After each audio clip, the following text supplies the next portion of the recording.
আসসালামু আলাইকুম। আজকে জামাতের একটা ছায়া মন্ত্রণালয় দেখলাম, মানে ছায়া মন্ত্রণালয় ঘোষণা, এখানে কারা কারা মন্ত্রী হবে এটার একটা ফটো কার্ড দেখলাম। তো এখানে আমি তো নতুনত্ব কিছু দেখতেছি না, এই ছায়া মন্ত্রণালয়ে কিছু তো নতুনত্ব দেখতেছি না।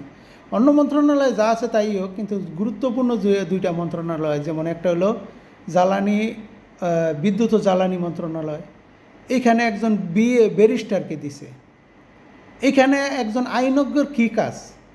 সে কি কি করবে বিদ্যুৎ এবং জ্বালানির বিষয়ে, প্ল্যানিংয়ের বিষয়ে, এই সম্পর্কে কিভাবে চলে না চলে, এটার কিভাবে কাজ করে, সেইগুলো কিভাবে বুঝবে?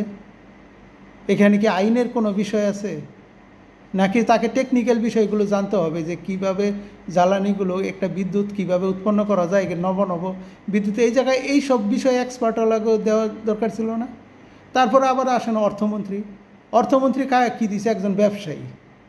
সে কি তার এত কিছু জানলামও না, তার লেখাপড়া কি কতটুকু, অর্থনীতি বিষয়ে লেখাপড়া করছে কিনা। তবে যা দেখলাম তা একজন ব্যবসায়ী। যদি সে অর্থনীতিবিদ হয় তাহলে ঠিক আছে, কিন্তু এখানে তো অর্থনীতিবিদ হিসাবে তার কোনো দেখতেছি না, পাইতেছি না। তো এখন কি, এটা তো বিশেষত্ব কিছু দেখলাম না আমি। এই তো গদবাধা, বাংলাদেশের গদবাধা মন্ত্রণালয়, সেই একই হাল হইব। যে কাগজ বুঝে না, সে তারে সেই কাজ দিয়া এই একই হাল হইতে হইব, বেড়াচেরা অবস্থা আর কি।